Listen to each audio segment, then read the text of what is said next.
ಅಂತ ಗೊತ್ತಾಗಿದ್ದು.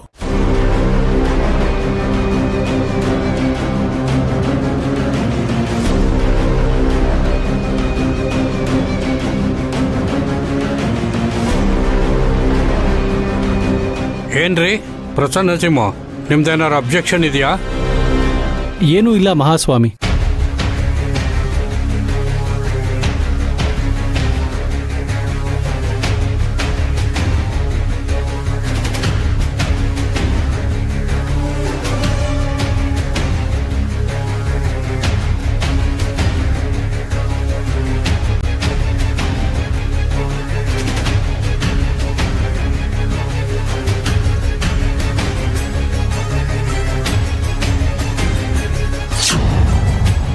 ನೀವು ಮುಂದುವರಿಸಿ ಮುನೀಂದ್ರ ಅವರೇ.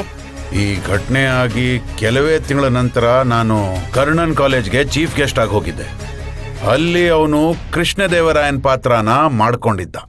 ನನ್ನ ಮೇಲೆ ಮೊದಲಿಂದಾನು ಅವನಿಗೆ ಸ್ವಲ್ಪ ದ್ವೇಷ ಇದ್ದಿದ್ರಿಂದ ಅವನದನ್ನ ಹೇಗಾದ್ರೂ ಮಾಡಿ ತೀರ್ಸ್ಕೋಬೇಕು ಅಂತ ನನ್ನ ಮೇಲೆ ಅಟ್ಯಾಕ್ ಮಾಡ್ದ.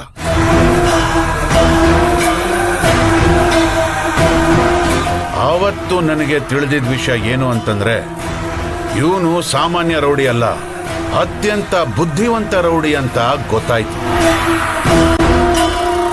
ಪಾತ್ರದಲ್ಲಿ ಪರಕಾಯ ಪ್ರವೇಶ ಮಾಡಿ ಅಚಾತುರ್ಯದಿಂದ ಘಟನೆ ನಡೀತು ಅಂತ ಮೀಡಿಯಾದವ್ರಿಗೆ ಪ್ರೆಸೆಂಟ್ ಮಾಡ್ಬಿಟ್ಟ.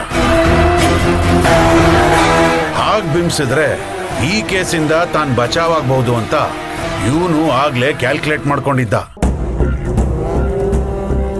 ಹಾಗಾಗಿ ಕರ್ಣ ಎಂತ ಪ್ರಳಯಾಂತಕ ಅನ್ನೋದು ನನಗೆ ಗೊತ್ತಿತ್ತು. ಆತ ಸೂರ್ಯವರ್ಧನ್ ಆಗಿ ಸತ್ಯಮೂರ್ತಿ ಅವ್ರ ಮನೆಗೆ ಹೋದ್ಮೇಲೆ ಏನಾದ್ರೂ ಐತಿಕರವಾದ ಘಟನೆ ನಡೆದಿತ್ತಾ? ಅವನು ಸಣ್ಣ